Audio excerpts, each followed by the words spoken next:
The air in the grand hall was thick with the scent of pine and smoke, blending with the musky aroma of bodies pressed together in eager anticipation.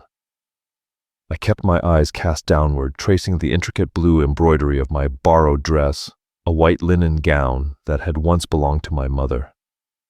My fingers lingered over the stitched flowers at the hem, a nervous habit I had developed to steady my thoughts whenever anxiety threatened to overwhelm me. Tonight it surged through me like a rising tide. "Stand tall, Nix!" My aunt's voice sliced through the air, her bony fingers digging into my shoulder. "The council is watching. We can't afford another embarrassment." I nodded silently, lifting my chin, though exhaustion weighed heavily on my limbs. 3 days of grueling rituals had left me hollow-eyed and weak. The other women, true wolf-bloods, stood tall with vitality radiating from their bodies. They looked like warriors, their bloodlines pure and their strength unquestionable. I was the odd one out, half human, raised among wolves, but never fully part of their world. The mating ceremony felt like an inevitable formality, a cruel tradition my aunt insisted upon, even though she knew no man would choose me. The massive wooden doors swung open, and the elders entered, wrapped in ceremonial furs despite the summer heat. Behind them, the nobles of various packs moved with fluid grace, their presence predatory and commanding. My heart skipped a beat as I felt an instinctual fear rise in my chest. "Remember your mother's pendant," my aunt murmured, her voice softer now. "It will protect you." Automatically, my hand rose to the silver crescent hanging around my neck, the only inheritance I had left. The one thing I had kept when my mother died, and my father abandoned me to my aunt's reluctant care. This pendant had been passed down through generations of women in my mother's human family. They said it had been blessed by the moon itself, though I had my doubts. Still, the familiar weight of it, against my skin, brought a sense of comfort when nothing else did. The crowd fell silent as the final figure entered the hall. Even before I looked up, I felt his presence, an electric disturbance in the air like the pressure before a storm. King Kalen Vyre, ruler of the Northern Territories, the most powerful alpha in 7 generations, had arrived for his first mating ceremony since ascending to the throne. Whispers rippled through the gathered women. At nearly 35 years old, Kalen was older than most unmated alphas.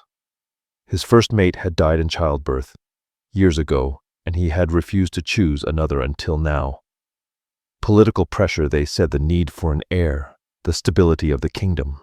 "He won't even look at the half-bloods," a woman nearby hissed to her friend, just loud enough for me to hear. "I hear he believes in purity of bloodlines above all else."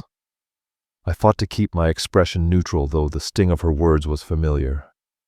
I had heard such comments my entire life in the village school, during training at every gathering where my pale hair and fragile frame marked me as different. 23 years of living on the fringes had taught me to wear indifference like armor. The ceremony began with ancient chants, the elders circling the fire at the center of the hall. Their shadows stretched across the stone walls, and I focused on the dancing flames, letting my mind wander in the shifting orange and blue light. The sleepless nights had taken their toll, and the rhythm of the drums grew heavier, lulling my eyelids to a droop. "Stay awake," my aunt warned, noticing my struggle. I tried, but the ritual would last until midnight, after which the unmated males would approach their chosen females. Then I could return to my aunt's cottage, another year of humiliation complete. The hall grew warmer as more wood was thrown onto the ceremonial fire. Sweat beaded on my brow and the smoke stung my eyes. I blinked rapidly, fighting the overwhelming urge to close them. Just for a moment. I don't remember falling asleep. One moment I stood among the other women, and the next, darkness enveloped me. It wasn't the peaceful darkness of sleep, but something deeper, more absolute. For the first time in days, my mind quieted. The sensation of movement jolted me back to consciousness. Strong arms cradled me against a broad chest, and the rhythmic sound of footsteps echoed in my ears.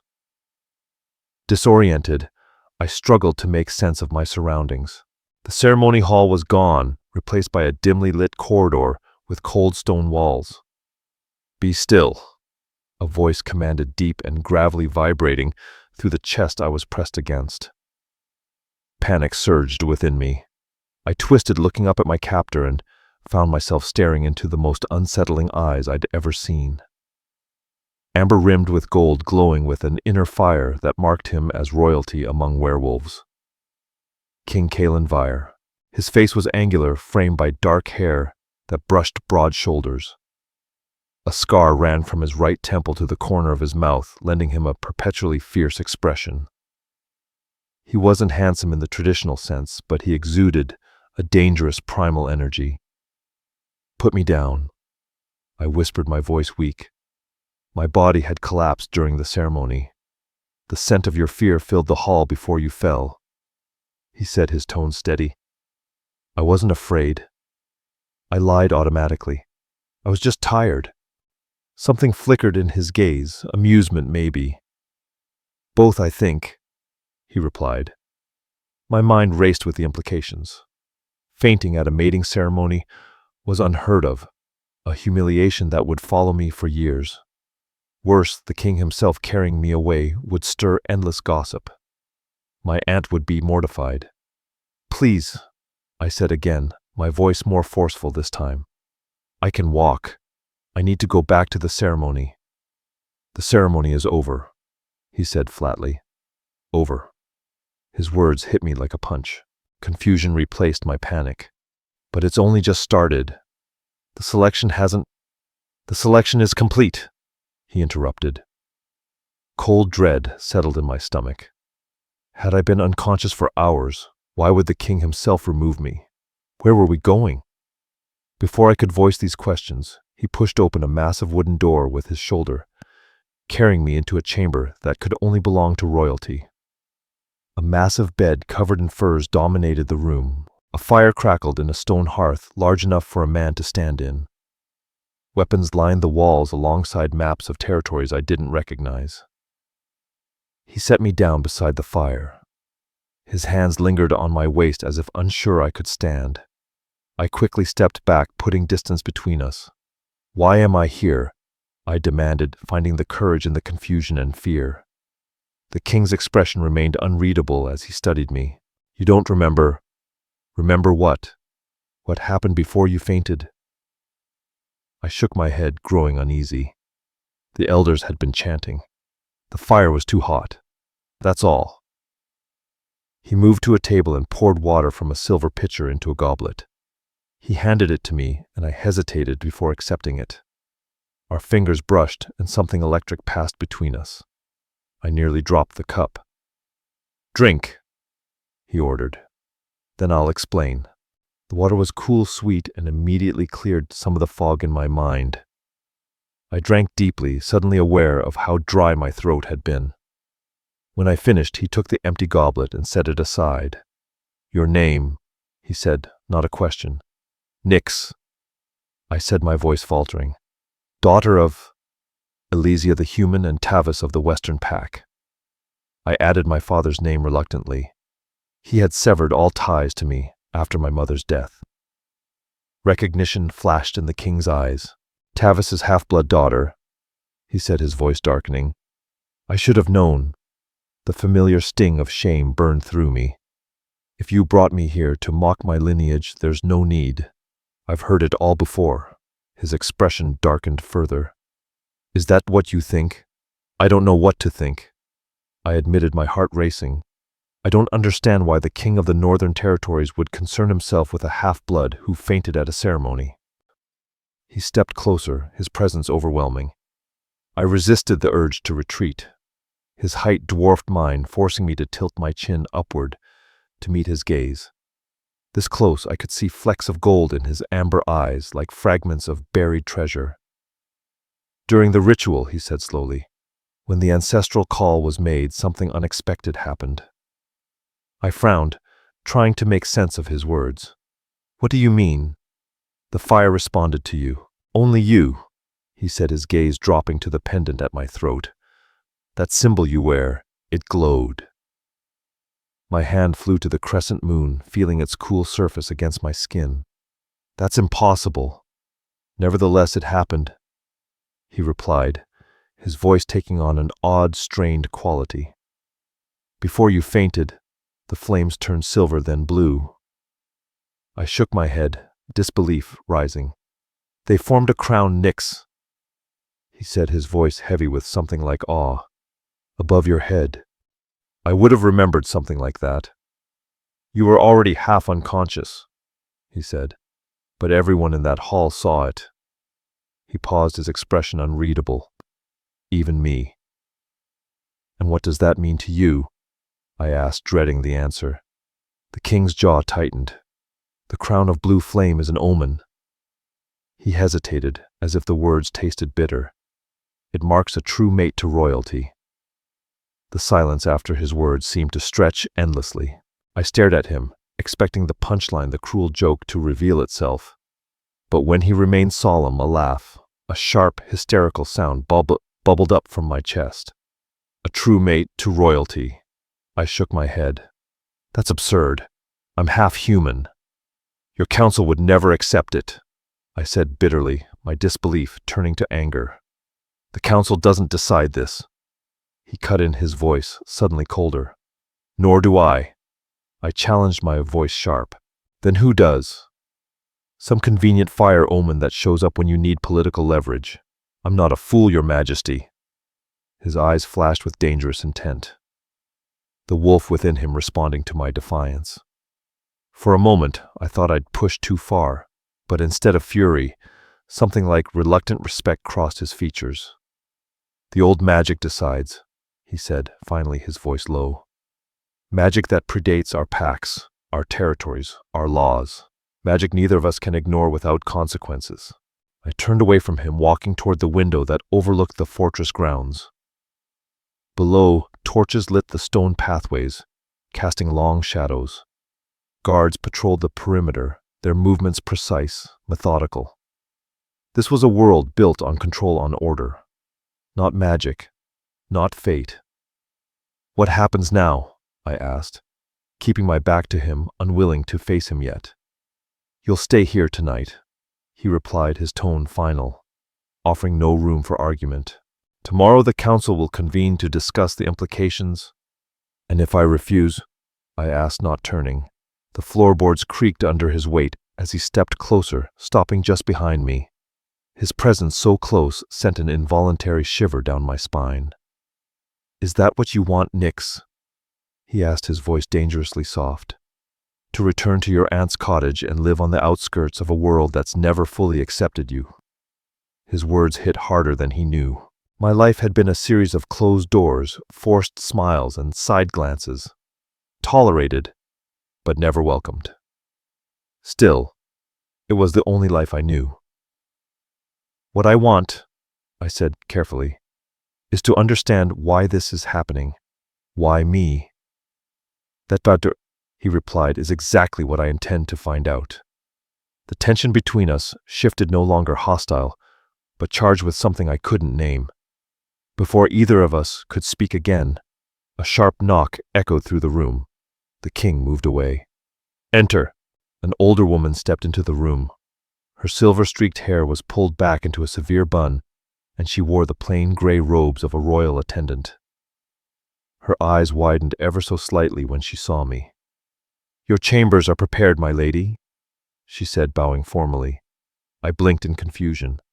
My lady, this is Maran, the king explained. She will attend to your needs while you're here. I don't need an attendant, I protested, but the king's expression remained impassive. You do now. His tone left no room for argument. He addressed Maran. See to it that she has everything she needs. Guard assignments have been doubled on the east wing. No one enters without my express permission. The woman nodded, then gestured for me to follow. With one last glance at the king, his face revealing nothing, I allowed myself to be led away. My chambers turned out to be grander than any place I'd ever seen.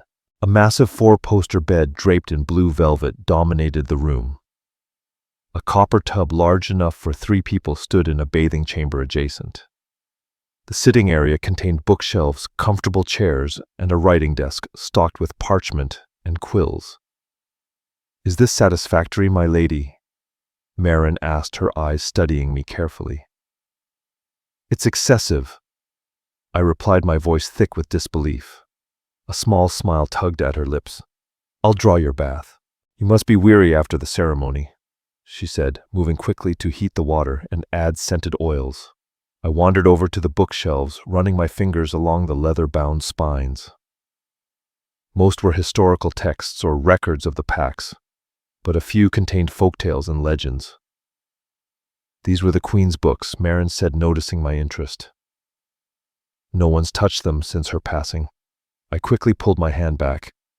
"I'm sorry, I didn't realize." "No need to apologize," she replied. "They're yours now." The casual way she spoke of the Queen's succession sent a wave of panic through me. "Nothing has been decided yet," I said firmly. "The council meets tomorrow," Marin responded, giving me a knowing look. "The council will posture and debate as they always do." "But the signs have been clear," she added. "The king's late mate never bore the blue flame." "What exactly does that mean?"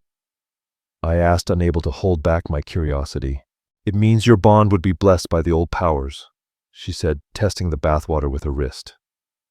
"A rarity in these times. Some say such mates share not just their lives, but their strengths, their senses, even their souls." I scoffed. "You make it sound like a fairy tale."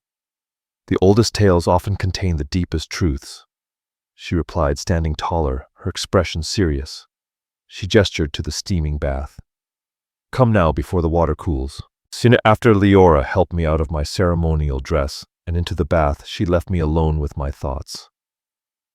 The hot water eased the tension in my muscles, but it did nothing to calm the storm in my mind. How had a simple ceremony, one I had endured year after year, spiraled into this mess? I thought of my mother, who had abandoned her human village to follow a wolf she could never fully understand. Had she felt the same vertigo, the feeling of standing on the edge of an abyss? She passed away before I was old enough to ask her these questions, leaving only the crescent pendant as a guide. My fingers instinctively found the silver charm hanging around my neck, still there, despite undressing. I never took it off, not even for bathing. Looking at it now, it seemed so ordinary. Just worn silver polished by generations of anxious fingers. "What secrets do you hold?" I whispered to it. Silence was the only answer. Later, dressed in a borrowed nightgown made of fine linen, I stood at the window of my room, gazing out at the moonlight that bathed the fortress grounds. Sleep was nowhere near me despite my exhaustion. Too many questions circled in my mind, like wolves on the hunt. A soft knock at the door startled me. "Enter," I called, expecting Elara. Instead, a young man in royal guard attire appeared. His posture was stiff, formal. "Lady Nyx the King requests your presence in the great library." I frowned. "At this hour? The matter cannot wait until morning, Bazo," he replied. Curiosity overpowered my hesitation. I followed him through dimly lit corridors, noting the curious stares from servants and guards as we passed. Word had clearly spread about the half-blood who disrupted the mating ceremony. The great library was cavernous, with shelves stretching 2 stories high. Ladders on rails provided access to the uppermost texts.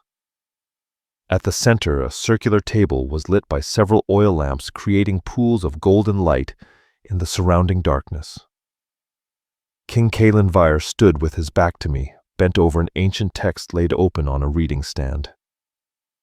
He had changed out of his ceremonial attire into simpler clothing, black shirt and leather breeches, though the silver circlet that marked his rank still rested on his head. "You sent for me?"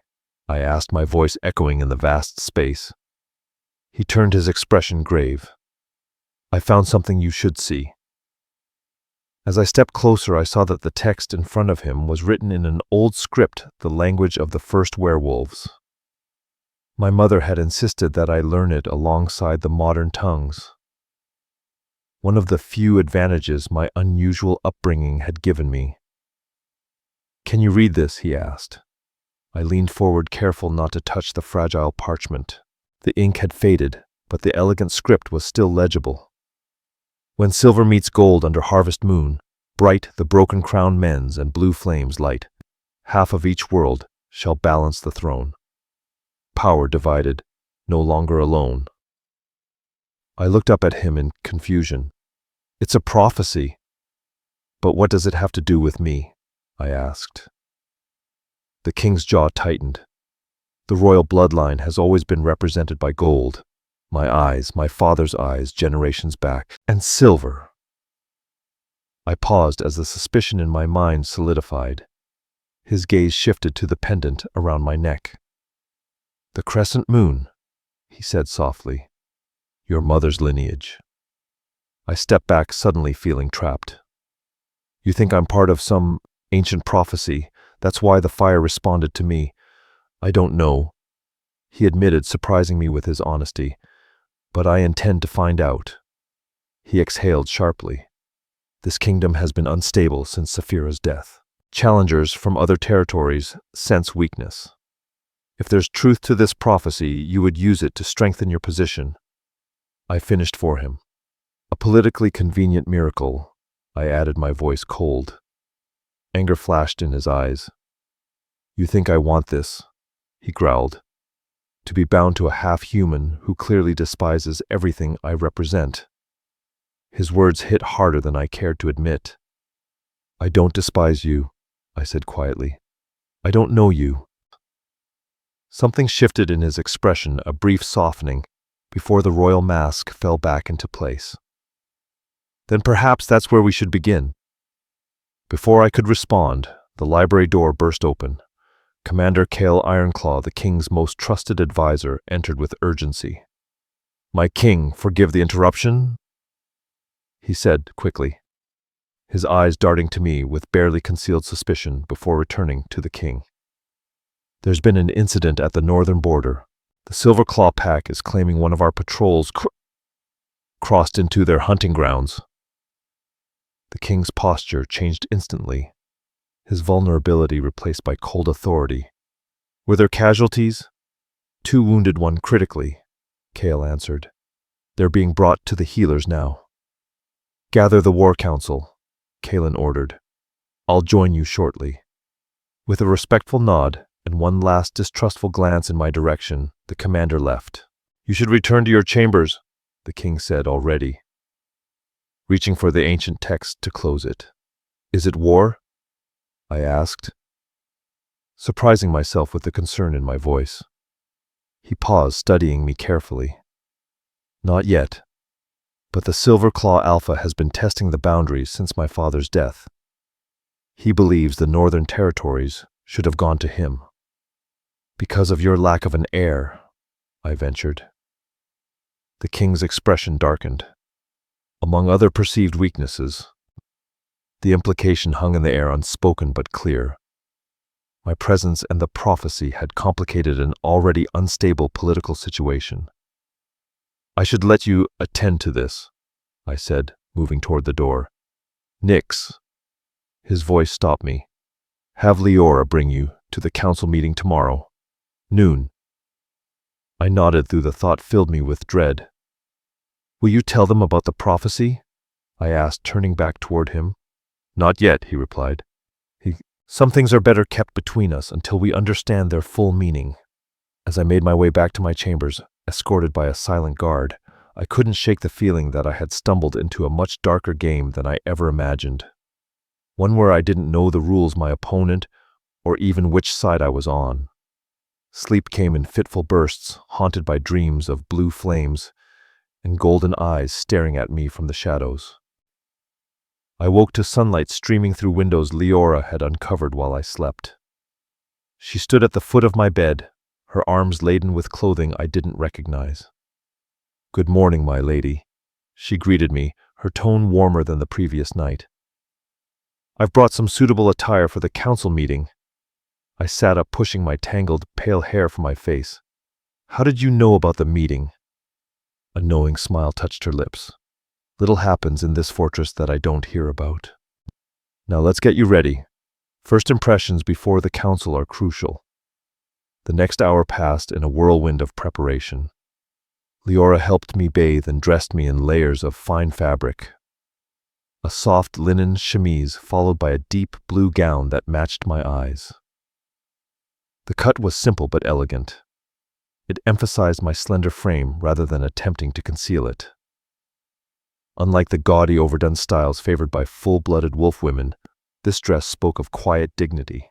"The blue brings out the silver in your hair," Elara commented as she worked my long locks into an intricate braid interwoven with silver thread. "Most wolves have dark coloring.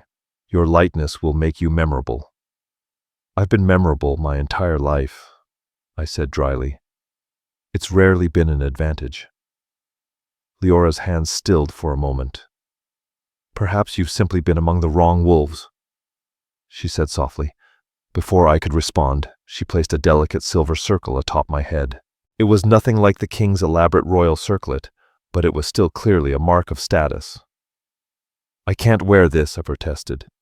"You can, and you will," she replied firmly. "The council respects strength and confidence. Show neither, and they'll devour you before the meeting ends." Her words sent a chill down my spine. This wasn't just about appearances. It was about survival. When the preparations were complete, I hardly recognized the reflection in the polished metal mirror. The woman staring back seemed like a stranger, poised, elegant, almost regal. Only my eyes remained familiar, wide with uncertainty. "Remember," Elara said as we left my chambers, "speak only when directly addressed. Answer truthfully but briefly, and whatever happens, show no fear." The walk to the council chambers seemed both too long and too short. Guards lined our path, their expressions carefully neutral as we passed. Servants paused in their duties, watching us with undisguised curiosity. I forced myself to hold my head high, though my heart hammered against my ribs. We stopped outside massive double doors carved with scenes of wolves, hunting beneath a full moon. 2 guards stood at attention. Their armor bore the king's crest, a wolf with a crown. "The council has already convened," one of the guards said, his voice respectful but firm. "They await Lady Nyx." The title still felt foreign to me, like an ill-fitting cloak. Elara squeezed my hand briefly. "I'll wait here," she said softly. "Remember what I told you." With a deep breath, I nodded to the guards. They pushed open the doors, and I stepped into the chamber alone. The council room was a perfect circle, the centerpiece a round stone table. 12 high-backed chairs surrounded it. 11 of them were occupied by the most influential wolves from the northern territories. The 12th, larger and positioned directly opposite the entrance, was where King Kalen Vyre sat. As I entered, all conversations halted. 12 pairs of eyes turned to scrutinize me, most filled with open skepticism or disdain. Only the king's expression remained unreadable, though I could have sworn I saw a flicker of surprise at my transformed appearance. "Approach," he commanded, his deep voice filling the silence of the room. I moved forward each step, measured until I stood before the table, an empty space between me and the others.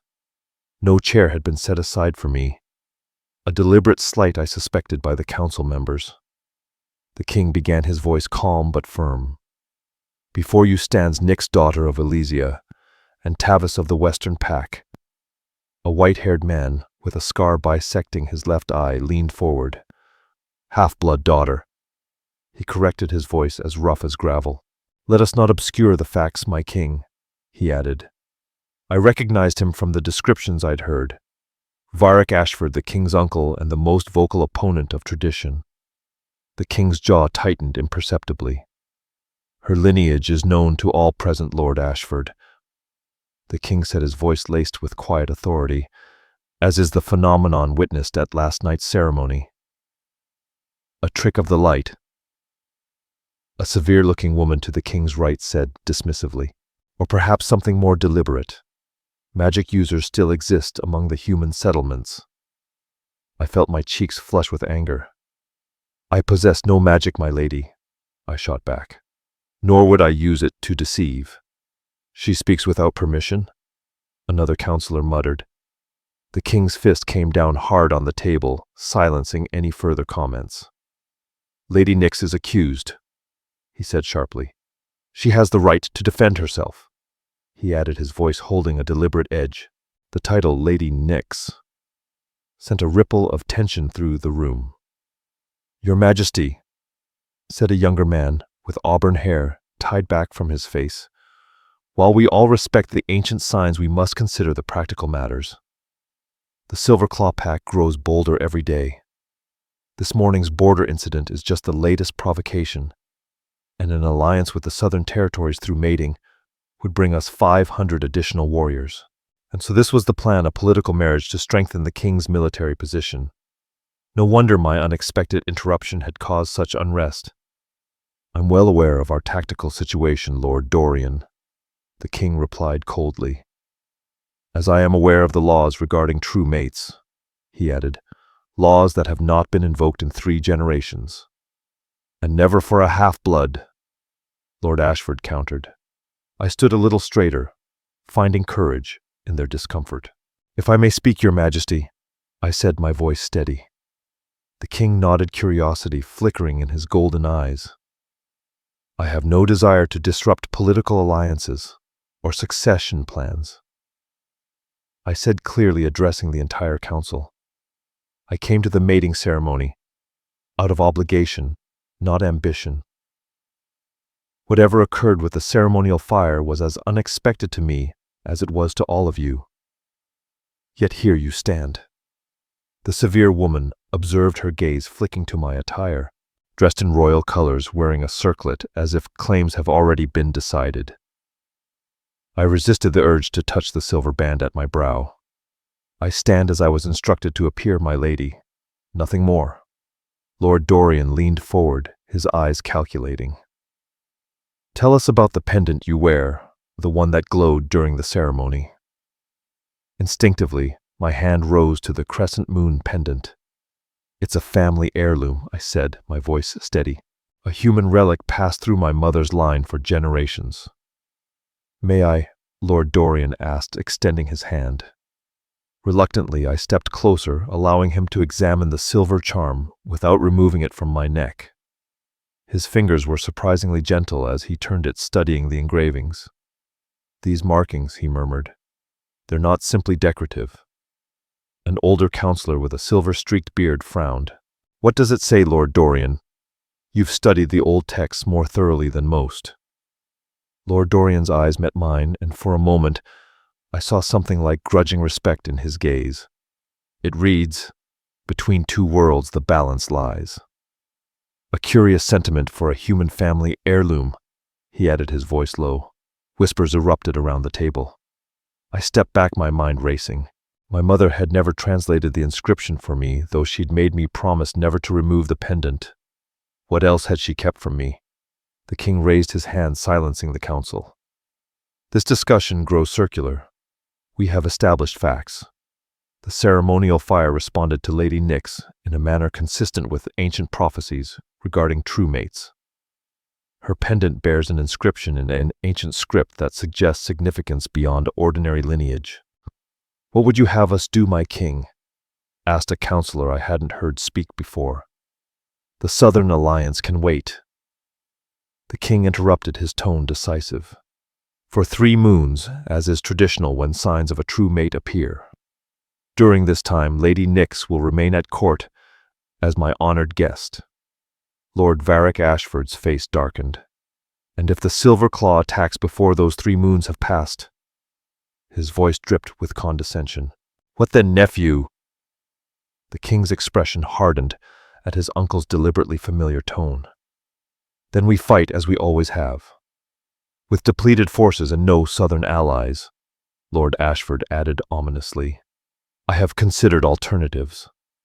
The king's voice was steady as he countered. Commander Cale Ironclaw has proposed sending envoys to the eastern packs. They have no love for Silverclaw, and they may welcome an alliance with the north. For the next hour, the room buzzed with strategic discussions. My presence seemed to fade into the background, as maps were unfurled and troop movements were debated. I remained standing, though my legs grew weary, unwilling to show weakness by asking for a seat. Finally, the king adjourned the meeting. As the council members filed out, several cast wary glances my way. Only Lord Dorian Blackheart lingered, pausing beside me. "That pendant," he said quietly. "I would very much like to discuss its history with you. There are texts in the Great Library that might shed light on its significance." Before I could respond, he continued on his way, leaving me alone with the king. The moment the doors closed behind the last counselor, my composure cracked. 3 moons. I couldn't hold back my disbelief. "You're keeping me here for 3 moons. King Kaelinvire approached slowly, his imposing figure somehow less threatening now that we were alone. "It's the traditional period of discernment for potential mates," he explained, his tone laced with a controlled calm. "Would you prefer I announce our binding immediately?" "I would prefer honesty," I shot back. "What aren't you telling me about this situation?" He gestured to a chair that had previously been occupied by a counselor. "You've been standing far too long." I sank gratefully into the seat, though I kept my posture straight, maintaining the appearance of strength. The king took his own seat opposite me, the massive table between us like a symbolic barrier. "The prophecy I showed you last night," he began, "is only part of a much larger text that has guided the Northern royal line for centuries. It speaks of a time when the kingdom would face threats from within and beyond, when old alliances would falter and new strength would be needed. And you believe that time is now?" I guessed. He nodded. "My father's death was unexpected. Suspicious, some might say," I murmured softly. Recalling the rumors, something flickered across his face, grief perhaps, or anger. "Saphira was poisoned," he said, his voice flat. "The culprit was never found, though I have my suspicions." I couldn't help the sympathy that rose within me. "I'm sorry. I don't need pity." He snapped, his voice hardening. "I need allies I can trust." He continued, "Strength to protect what's mine and clear succession to prevent civil war when I'm gone." "And you think I'm somehow the answer to these problems?" I asked, incredulous. His expression softened marginally. "I think the old magic recognized something in you, something tied to the prophecy that might help secure the kingdom's future. Or," I suggested, "you're seeing patterns where none exist because you're desperate for solutions." To my surprise, he laughed, a short, rough sound like he wasn't used to it. "You don't mince words, do you?" "I've never had that luxury," I replied honestly. He studied me with those unsettling golden eyes. 3 moons, Nix. Give me that time to understand what the signs mean. After that, if you wish to leave, I won't stop you." It wasn't really an offer. We both knew I couldn't refuse the king directly.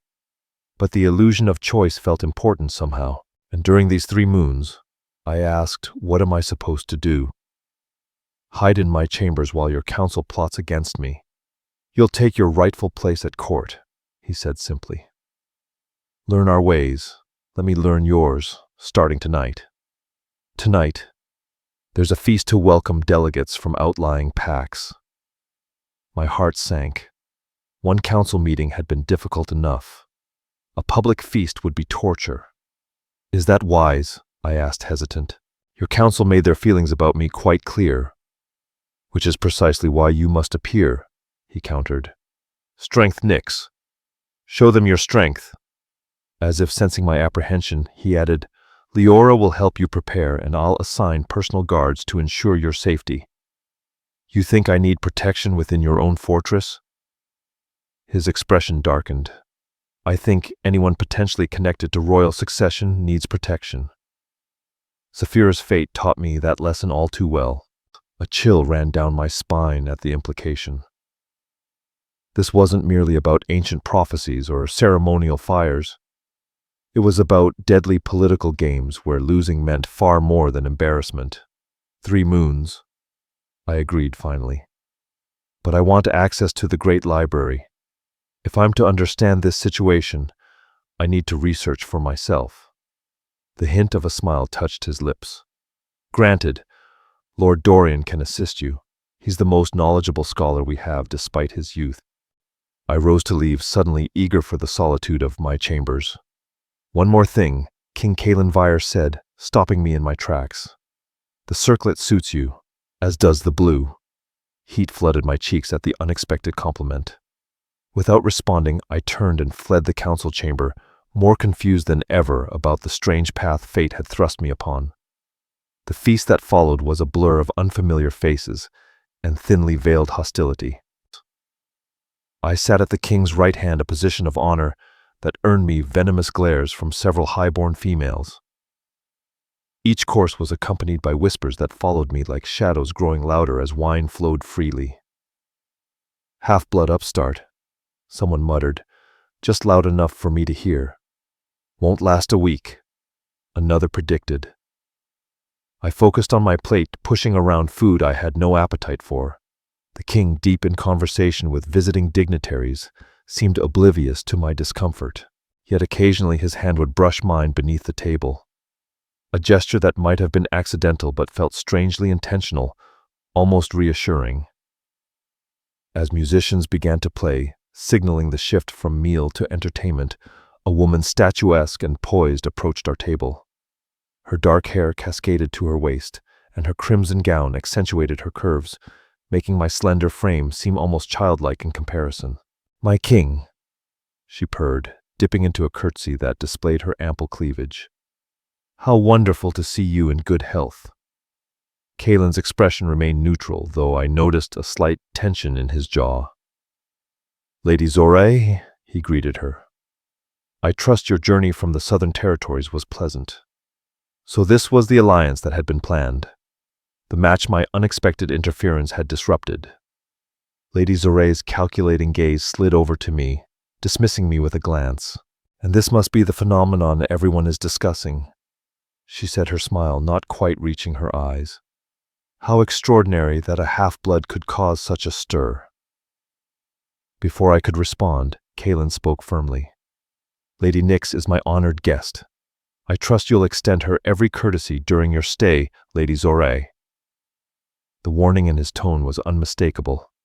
Lady Zoré's smile tightened, but she bowed her head in acquiescence. "Of course, Your Majesty.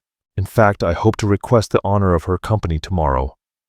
A private luncheon, perhaps, to become better acquainted." Alarm bells rang in my mind. This woman was dangerous. I felt it instinctively, but refusing would show weakness, precisely what Elara had warned me against. "I would be delighted," I replied, forcing warmth into my voice, though I feared my conversation would pale in comparison to such stimulating court company. Lady Zoré's eyes narrowed at my subtle jab. "On the contrary, I find unusual perspectives quite educational." As she glided away, I released a breath I hadn't realized I was holding. Kalen leaned closer, his voice low enough that only I could hear. "Careful with that one. The Southern Alpha's sister has ambitions that make Lord Ashford seem tame by comparison." "You could have warned me," I whispered back. A hint of amusement flickered across his features. "And deprive myself of watching you handle her so deftly? I think not." Before I could respond, he stood addressing the gathered assembly. "Honored guests, I thank you for joining us this evening. As tradition dictates, I will open the dancing." He extended his hand to me, and the hall fell silent. My heart skipped a beat as I realized what was happening. The first dance was symbolic, usually reserved for mates or intended pairs. By choosing me, the king was making a public statement that couldn't be misinterpreted. With trembling fingers, I placed my hand in his. His palm was warm and calloused, a warrior's hand, not a pampered royal's. He led me to the center of the hall where space had been cleared for dancing. "I don't know the steps," I confessed in a panicked whisper as musicians prepared their instruments. "Follow my lead," he murmured, placing his other hand at my waist. "Trust me."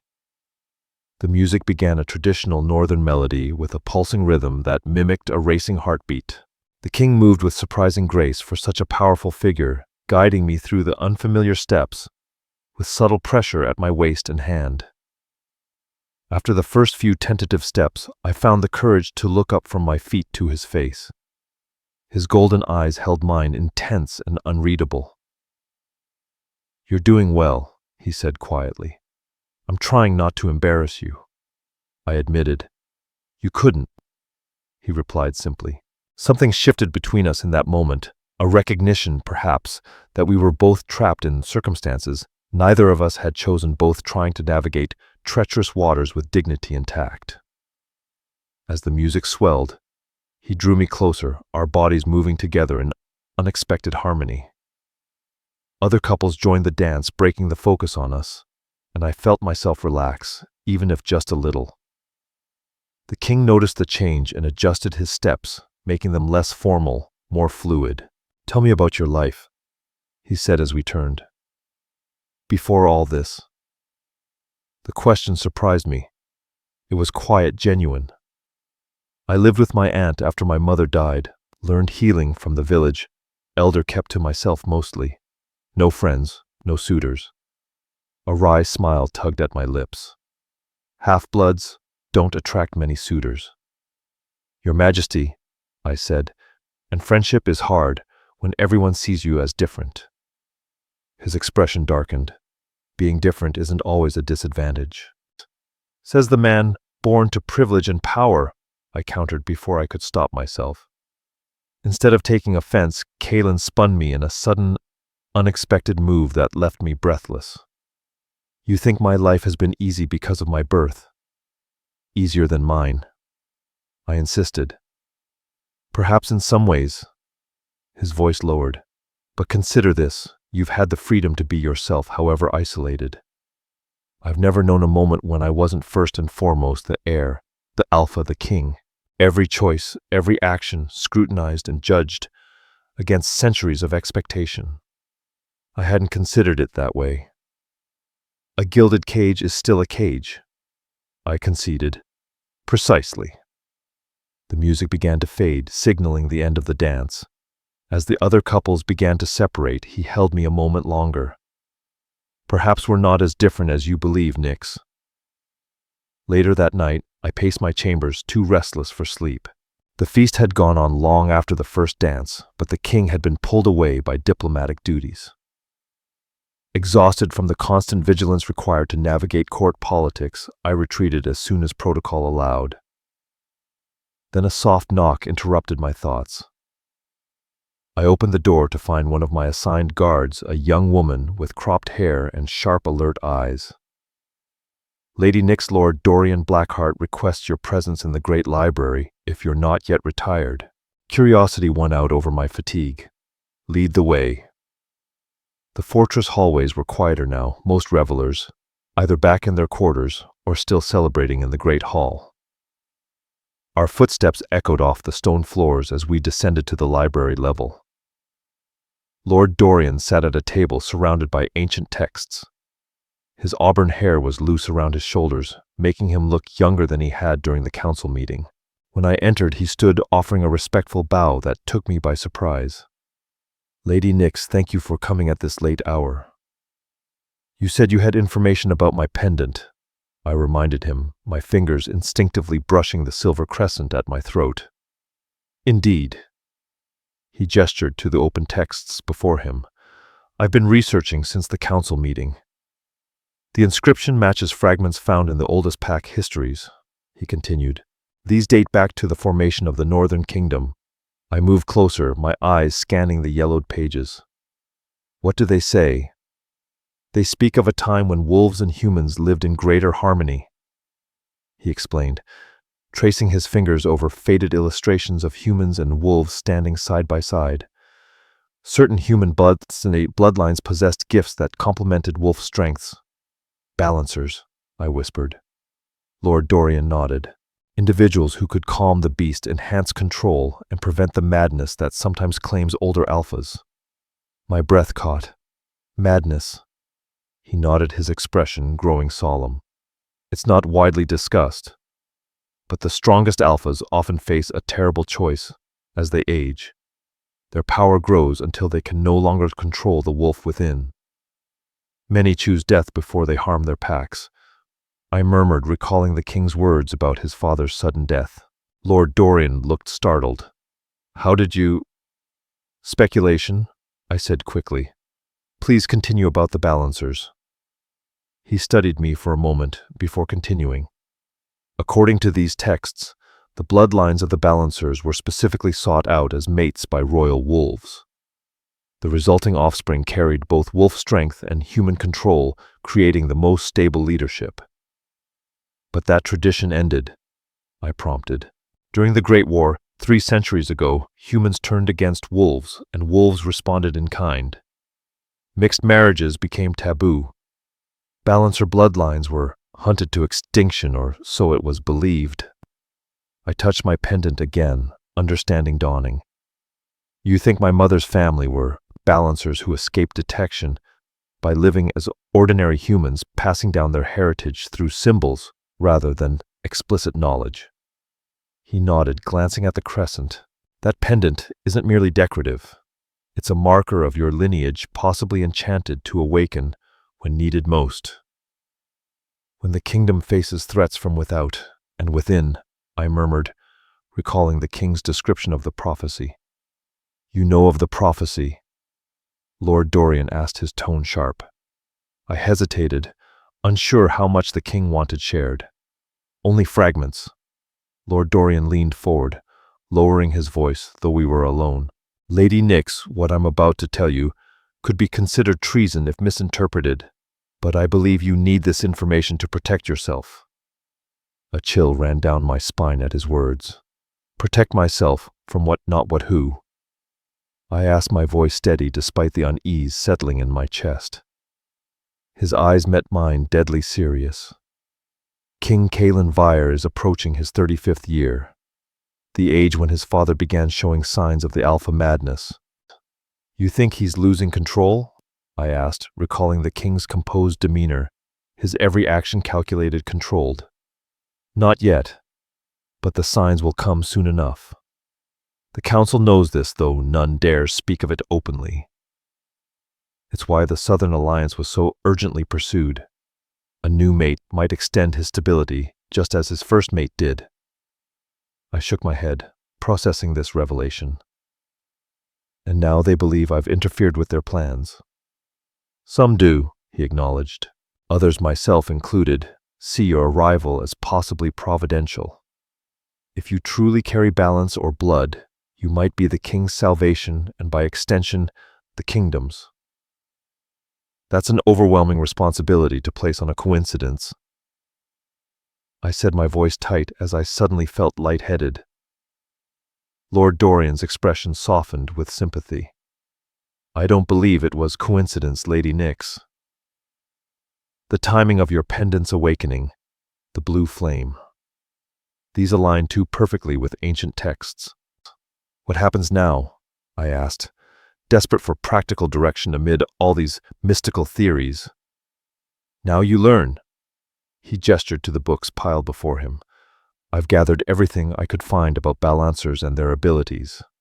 Study them. I took a step closer. And observe the king. He hesitated. Note any signs of instability. Rage-enhanced strength, yellow bleeding into the whites of his eyes. You're asking me to spy on him. I realized the weight of the task settling on me. I'm asking you to help him, Lord Dorian corrected gently, before others who seek his throne use his condition against him. Like who? I asked, unable to hide the curiosity in my voice. Lord Varric Ashford leads the traditionalist faction that opposes any alliance with humans. Lady Zoray represents southern interests that would see the North weakened and divided, and there are others less obvious but equally dangerous. I suddenly felt very small amidst these vast political machinations. I'm a healer's apprentice from a border village, Lord Dorian. Not a spy, not a savior. Perhaps that's exactly why you were chosen. He suggested, his voice quiet but certain. Outsiders often see truth where natives are blinded by familiarity. A clock somewhere in the fortress struck midnight, its deep chimes startling me. Lord Dorian gathered several books into a stack. "Take these to study in private," he offered. "We'll speak again soon." As I reached for the books, he gently caught my wrist. "Lady Nyx, be cautious. Trust few, and reveal less than you know." "I'll remember," I promised, tucking the precious texts against my chest. My guard escorted me back to my chambers, where I spent hours reading by candlelight, absorbing ancient knowledge about a heritage I never knew was mine. The texts spoke of balancer abilities that seemed more myth than reality. Calming raging beasts with a touch sensing emotions like a physical sense, healing spiritual wounds that prevented proper shifting. Could I possess such gifts, I'd never noticed anything unusual beyond the heightened senses I had always attributed to my partial wolf blood. Yet the pendant at my throat seemed to pulse with new significance, warm against my skin, as if awakening from a long sleep. Dawn was breaking when exhaustion finally claimed me. I dreamed of running through forests I'd never seen alongside a massive black wolf with golden eyes. In the dream, I wasn't afraid. My hand rested on the wolf's powerful shoulder, and beneath my touch I felt the wildness tempered by trust. We moved as one being, neither fully human nor wolf, but something balanced between. Something new, yet ancient. I woke to the sound of someone gently shaking my shoulder, the dream's peace lingering like morning mist. "Lady Nyx, you must prepare," came a soft voice. "Lady Zorai expects you within the hour." Reality crashed down, dispelling the dream's comfort. I had agreed to lunch with perhaps the most dangerous woman in the fortress, a woman who saw me as an obstacle to her ambitions. As Elara helped me dress in a simpler gown of pale green, I pondered what Lord Dorian had revealed. If the king truly faced impending madness, and if I somehow possessed the ability to prevent it, didn't I have a responsibility to try? Not for politics or prophecies, but for the man who'd shown me unexpected consideration. The thought surprised me. When had I begun to care about King Kalen Vyre's welfare beyond its impact on my own situation? I asked myself, but the answer eluded me. "You seem troubled." Elara observed, her fingers deftly arranging my hair in a simpler style than the day before. "Just tired," I lied, though the knowing look in her eyes told me she didn't believe me. But she didn't press the matter further. As I prepared to leave, Elara pressed something into my palm. A small silver brooch shaped like a wolf. "Wear this," Elara instructed. "It belonged to the late queen. She had it specially made to detect certain substances in food and drink." I stared at the brooch, understanding slowly dawning. "You think Lady Zorai would try to poison me?" Leora's expression gave nothing away. "I think caution serves those new to court politics. The brooch will grow cold if it detects common toxins." "Why are you helping me?" I asked, suddenly desperate to understand where the true alliances lay in this dangerous game. Her eyes softened just a fraction. "Let's just say I've served the Northern Royal line long enough to recognize true omens when they appear. The blue flame wasn't the first sign of your coming, Lady Nyx. Some of us have been waiting." Before I could ask more, a knock at the door announced my escort had arrived. I pinned the brooch to my gown, straightened my shoulders, and prepared to face whatever schemes Lady Zorai had planned. I only hoped that the ancient balancer blood, supposedly flowing through my veins, would give me the strength to survive it. Lady Zorai's chambers were a reflection of her personality, luxurious to the point of excess, with crimson drapes and gold accents that screamed wealth more than taste. She greeted me with practiced warmth, kissing the air near my cheeks as if we were old friends reunited. "Lady Nyx, how delightful you could join me," she said, her smile not quite reaching her cold, calculating eyes. "I've had a special meal prepared, northern dishes with southern spices. A symbolism I'm sure isn't lost on you." I returned her smile, equally insincere. "How thoughtful. Though I should warn you," I said, taking the bait, My village upbringing has left me with simpler tastes. We must expand your palate then, she replied smoothly, guiding me to an intimate table set for two. After all, court life demands adaptability. As servants poured wine and presented elaborate dishes, I remained acutely aware of the silver brooch at my bodice. It stayed at a normal temperature throughout the first course, a clear soup with floating herbs I didn't recognize. Tell me, Lady Zorae began delicately sipping her wine. How does a half-blood from a border village come to catch the king's attention, beyond mystical fire displays, of course? The derision in her tone was barely concealed. I took a small bite of bread before answering, buying time to compose my response.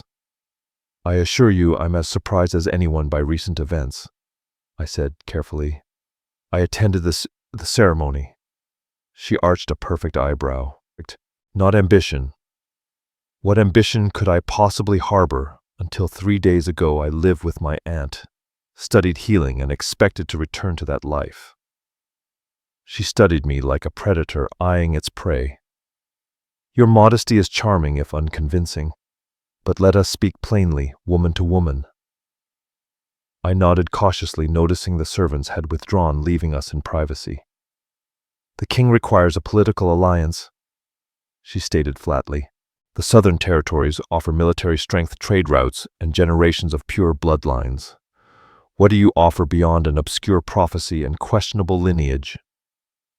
The brooch at my chest remained neutral, neither warm nor cold, as a servant returned with our main course, a roasted meat in a rich sauce. I waited until we were alone again before responding. I offer nothing, Lady Zorae. I've made no claims to the king's attention, beyond what circumstances have thrust upon me. She laughed, a sound like glass breaking. How refreshingly naive, or perhaps cleverly evasive. Leaning forward, she lowered her voice. Listen carefully, little half-blood. The king faces challenges you cannot imagine. His hold on the throne grows tenuous as his condition progresses. His condition, I echoed, careful to sound confused, despite what Lord Dorian had already revealed. Lady Zorae's smile turned predatory. Surely you've noticed. The moments of tension, the barely controlled rage, is the beginning stages of alpha madness, the same affliction that claimed his father. You seem well informed about northern royal affairs. I observed, deliberately taking a bite of the meat. The brooch remained comfortably warm against my skin. I make it my business to understand potential allies. She sipped her wine. And potential obstacles. The threat hung between us, unspoken but clear. What exactly do you want from me, Lady Zorae? Your withdrawal, she replied immediately. Declare publicly that the fire omen was misinterpreted. Return to your village. Allow nature to take its proper course. I set down my fork, abandoning any pretense of appetite. And if I refuse, her beautiful face hardened, then I cannot guarantee your safety. The fortress holds many dangers for those who interfere with necessary alliances, Lady Zorae said, her tone sharp. King Kalen Vire cannot protect you from all of them, especially as his control deteriorates. You speak of the king's condition with remarkable certainty. I noted, eyeing her carefully. Almost as if you've observed it before. I added, my suspicion growing. A flicker of unease crossed her features before the mask of confidence returned. Political intelligence is valuable currency. Or perhaps, I continued, a suspicion's forming. You have first-hand knowledge of how alpha madness progresses. Your brother, the Southern Alpha, must be nearing the critical age himself. Her hand tightened around her goblet, her knuckles going white. My brother enjoys perfect health, she said firmly. For now, I agreed. But for how long? Is that why the Southern Alliance is so urgent, Lady Zorae? Not to strengthen the North, but to secure Southern interests before your brother loses control. Rage flashed across her face before she swiftly composed herself. You understand nothing of political necessity. I understand more than you realize, I countered, feeling an unexpected surge of confidence.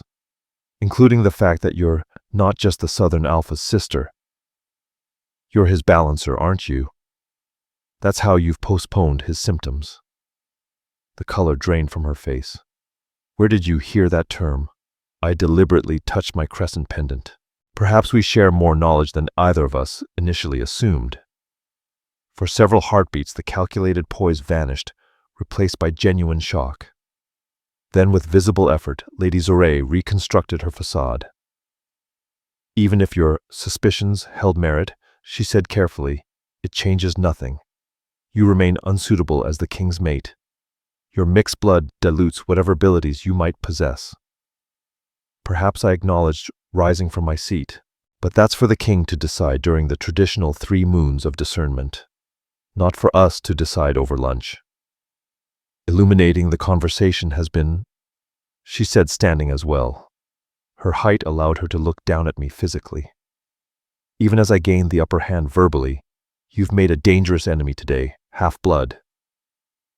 "I've survived dangerous situations before," I replied evenly. "Thank you for the meal."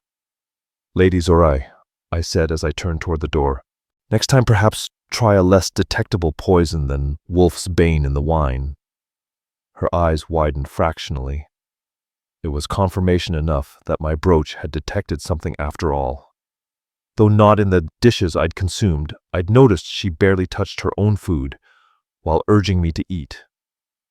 I left before she could respond, my guards falling into step beside me as I exited her chambers. My composure lasted until I reached the safety of my own rooms, where I collapsed into a chair, trembling from a mix of delayed fear and exhilaration. I had survived my first direct confrontation with court politics and discovered something potentially vital in the process. If Lady Zoray truly was a balancer for her brother, it explained both the urgency of the Southern Alliance and her personal interest in removing me. 2 balancers in one court would be redundant at best, dangerous at worst. The question remained, what should I do with this information? Lord Dorian had counseled caution and observation, but time seemed increasingly precious if both King Kalen and the Southern Alpha were edging toward madness. A familiar knock at my door interrupted my thoughts. Elara entered without waiting for a response. Her expression was grave. "The king requests your presence immediately," she said. "The Silverclaw Pack has crossed the northern border in force. The War Council convenes as we speak." Cold dread washed through me. This isn't a coincidence, is it? Politics rarely yield coincidences. Elara replied grimly. "Come." There's no time to change. The war room buzzed with tense activity when we arrived. Maps covered a massive central table with small carved figures representing the true positions of the enemy. King Kalen stood at the head of the table, his powerful frame taut with controlled fury, as Commander Kale Ironclaw delivered a report. "Their main force breached the river crossing at dawn," the commander said. "3 border villages have already been overrun," he continued. "Survivors report that the Silverclaw Alpha is leading the attack personally." "Casualties?" the king demanded. "Unknown.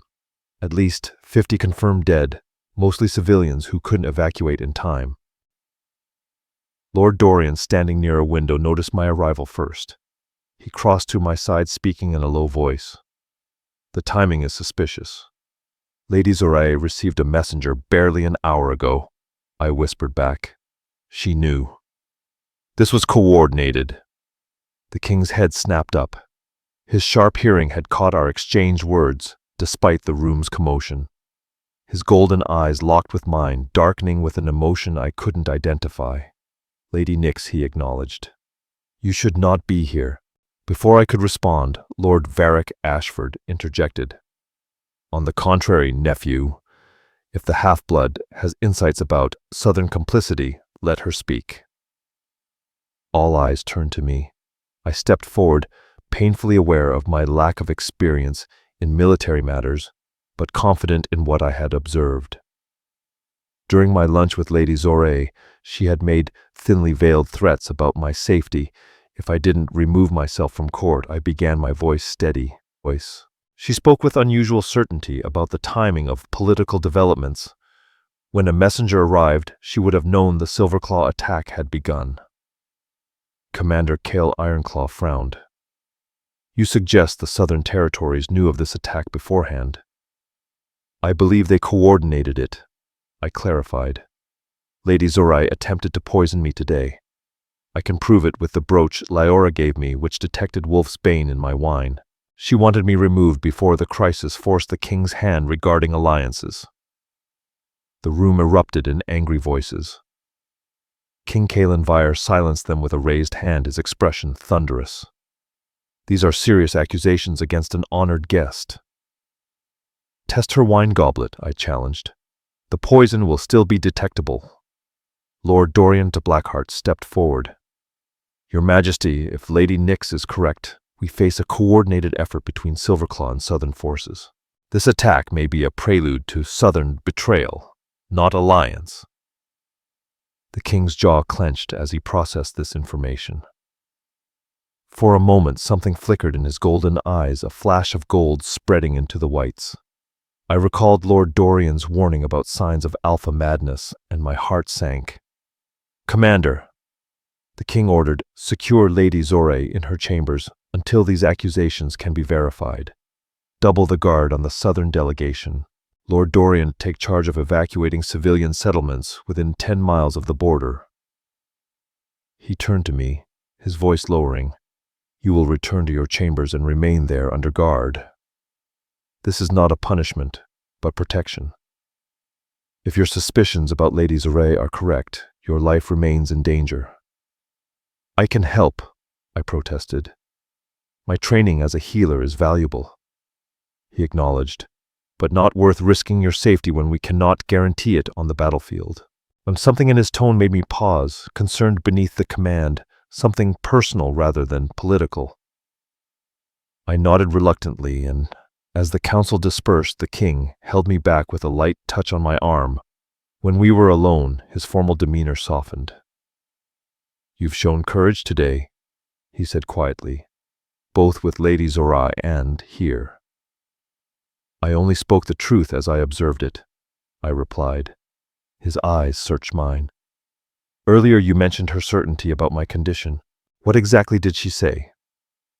I hesitated, unsure how to approach such a delicate topic. She spoke of alpha madness. I said, she claimed your control was deteriorating, rather than anger. Resignation crossed his features. And have you observed this deterioration yourself? The question felt like a test, one with no right answer. I chose honesty. I saw something just now when you received the news of the attack. Your eyes changed beyond normal shift patterns. He nodded, unsurprised. It's been happening more frequently, especially under stress. How long have you known, I asked gently, that I'm following my father's path? His laugh held no humor. Since my 30th year. The signs are subtle at first, heightened aggression. Physical changes that come unbidden. Saphira helped delay the progression. Because she was a balancer, I guessed. His eyes widened. How did you?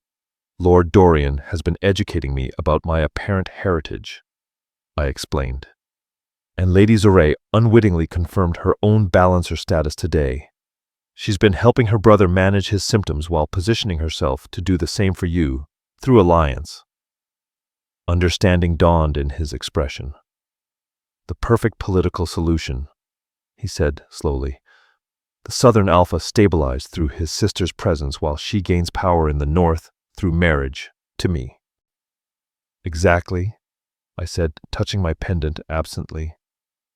Except the ceremonial fire indicated another possibility. You. His voice softened as he spoke my name. You. Our eyes held for a long moment, the connection between us almost tangible in the quiet room. Then duty reasserted itself in his posture. I must prepare to ride north with our forces, he said. Balancer or not, prophecy or not, my first responsibility is to protect my people from immediate threats. I understand, I assured him. But please be careful, riding into battle while your control is already compromised. He took my hand, the gesture surprisingly gentle from such a powerful man. All the more reason to return alive. We have many mysteries yet to unravel, you and I. After the king departed for the northern front, the fortress settled into tense anticipation. Days passed with reports arriving regularly. Silverclaw forces pushed back at one point, advanced at another. The southern delegation remained under guard.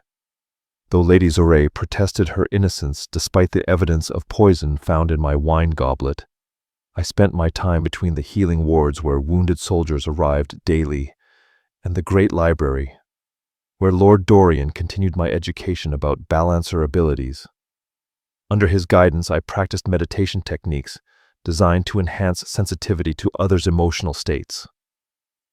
To my surprise, these exercises yielded results. I began to sense emotions like colors or scents, pain registered as sharp red, fear as acrid yellow, and hope as gentle blue. When I touched wounded soldiers while treating their injuries, I sometimes felt their pain ease their breathing, slowing to match mine. You're accessing innate abilities, Lord Dorian Blackheart explained one evening as we reviewed ancient texts. Balancers naturally harmonize the energies around them. With practice, you'll learn to direct this gift more precisely. And on the 12th day after the king's departure, a messenger arrived at dawn with urgent news. King Kalen Vire has been wounded in an ambush. He said. He is being transported back to the fortress.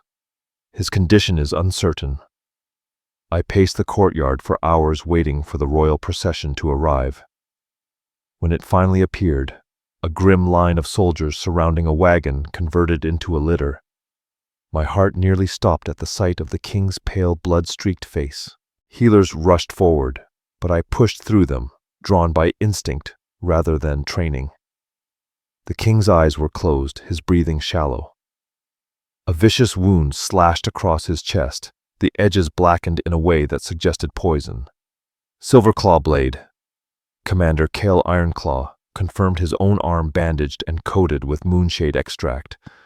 The healers have done what they can, he added, but his unspoken message was clear. Moonshade was deadly to werewolves, disrupting their natural healing abilities. Few survive such wounds. Take him to his chambers, I ordered with an authority I didn't know I possessed. I need clean water, fresh bandages, and privacy. To my surprise, no one questioned my commands. Perhaps they saw nothing to lose in allowing me to try where traditional methods had failed. Or perhaps the pendant at my throat glowed with subtle power.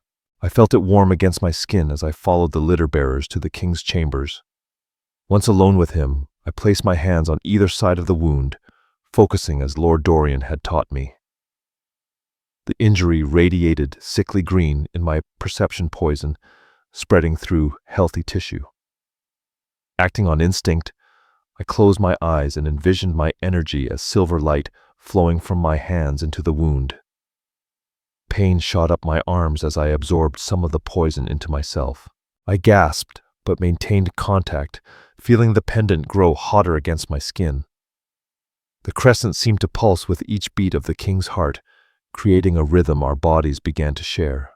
How long I remained in that state, drawing poison outward and pushing healing inward, I couldn't say.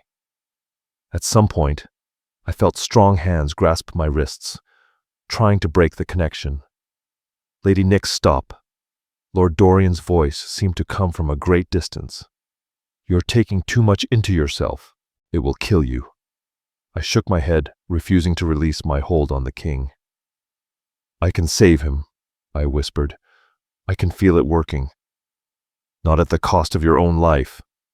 Another voice joined. Lyora! Heavy with concern, her words broke through the haze. The kingdom needs you both. Their words barely registered. I had found a deeper current of energy flowing between the king and me. Something ancient and powerful, that transcended physical healing. Within that current, I sensed the wolf inside him, thrashing against the poison, but also against its own nature. The alpha power had grown too strong for his human side to contain, just as the text had described. Instinctively, I reached for that wildness, not fighting it, but embracing it, showing it a path toward balance rather than dominance. My human essence offered counterweight to his wolf, creating harmony where conflict had once reigned. The pendant burned white-hot against my skin, then shattered with a sound like breaking ice. Silver fragments scattered across the king's chest as I collapsed forward, utterly drained. Consciousness returned gradually. I became aware of softness beneath me, warmth surrounding me, and a steady heartbeat near my ear. Opening my eyes, I found myself lying beside King Kalen Vyre on his massive bed, my head resting on his chest where the wound had been. Only a pale scar remained, the poison blackness completely gone. More surprising was the arm wrapped securely around me, holding me against his side, as if afraid I might slip away. I shifted slightly, and his eyes opened immediately, alert, golden eyes that showed no trace of madness or instability. "You're awake," he murmured, his voice rough with emotion. "How long was I unconscious?" I asked, suddenly aware of our intimate position. 3 days, he replied, his arm tightening when I tried to move away. "Don't, please." I relaxed back against him, too weak to resist, and not entirely certain I wanted to. "The poison?" I asked. "Gone," he confirmed, along with something else. His free hand reached up to touch my throat where my pendant had hung. "Your mother's necklace broke during whatever you did." Sadness touched me briefly at the loss of my only inheritance. It served its purpose, I think. "More than you know." He shifted to face me more directly. "The madness, Nyx, the instability I've fought for years. It's quieted. Not gone completely, but contained in a way I haven't experienced since Saphira died." I processed this, remembering the moment I'd sensed our energies aligning. The text spoke of balancers, creating harmony between human and wolf natures, I said. "Is that what you did?" His eyes met mine, a spark of awe lighting them. It felt like coming home, like finding a missing piece of myself I didn't even know was lost. Heat rose to my cheeks at the intimacy of his description, so similar to what I had felt. "I just followed instinct," I whispered. "Your instinct saved more than my life," Kalen Vyre said softly. "They may have saved the kingdom." He explained what had transpired while I was unconscious. The Silverclaw forces had retreated after news of their alpha's death in the same battle where Kalen had been wounded. Meanwhile, evidence had emerged, confirming Lady Zoray's complicity in the attack. Correspondence found in her chambers revealed a plot to weaken both Northern and Silverclaw forces, positioning the Southern Pack to absorb both territories. She and her delegation had been escorted to the border Kalen finished. Her brother disavowed all knowledge of her schemes, though whether that's truth or political necessity remains uncertain. "And the council?" I asked, remembering their opposition. A smile tugged at Kalen's lips. "Lord Dorian rather dramatically informed them of your balance or heritage after your healing demonstration. Even Lord Varric Ashford has been grudgingly supportive since then." I attempted to sit up, and this time Kalen helped me, though his hand remained at the small of my back. "So what happens now?" I asked. His expression grew serious. "That depends on you, Nyx, on me. The 3 moons of discernment end in 5 days," he reminded me. "At that time, tradition requires a decision. Regarding the true mate indication, my heart quickened. What decision would you have me make?" "The one that brings you happiness," he answered simply. "I promised you could leave if you wished. That promise stands despite recent developments." The thought of returning to my aunt's cottage, to that life of isolation and loneliness, now seemed impossible. Not after experiencing belonging, purpose, and whatever this connection was between us. And if I wished to stay, I asked carefully. The hope that blazed in his eyes took my breath away. Then you would make me the happiest of men and wolves. As your balancer, I clarified. Or as your queen, he said, taking my face gently in his hands, his touch reverent. As my mate, my equal, my balance in all things. The title matters less than the truth between us. And what truth is that? I whispered. That from the moment you fell asleep at the ceremony and I carried you from that hall, some part of me recognized what took my mind longer to accept. We are two halves of something greater than either of us alone. The words resonated with perfect clarity, matching what I'd felt during our healing connection. Without my pendant, I had no magical proof of destiny or prophecy, just the certainty in my heart that I had found where I belonged. In that case, I said, covering his hands with mine, I choose to stay. As your balancer, your queen and your mate. His smile transformed his entire being, softening the harsh angles of his face and lighting his golden eyes with joy rather than wildness. When he lowered his lips to mine, the kiss felt like a promise, a beginning, and a homecoming all at once. 5 days later, I stood before the council, not as a supplicant, but as their future queen. The ceremony that bound Kaelin and me combined ancient balancer rituals with traditional pack vows, creating something new from old traditions, much like our union itself. As I spoke the final words that would bind us as mates, blue flames spontaneously circled our joined hands, confirming what our hearts already knew. The broken crown of the prophecy had indeed been mended, not through political alliance, but through the balance only two halves of one soul could achieve. Later, as we stood on the fortress balcony overlooking our kingdom, Kaelin's arms secure around my waist, I reflected on the strange path that had led me here, from unwanted half-blood to cherished queen, from isolated healer to revered balancer. "What are you thinking?" he asked, pressing a kiss to my temple. That sometimes falling asleep at exactly the wrong moment can lead to waking up exactly where you're meant to be. I answered, turning in his embrace to face the future we would build together. For a woman who had never belonged anywhere, I had finally found my place, not despite my differences, but because of them. The very thing that had marked me as an outsider had ultimately revealed my true purpose, bringing balance where there was discord, healing where there was pain, and love where there had been loneliness. In Kaelin's arms, I was finally home,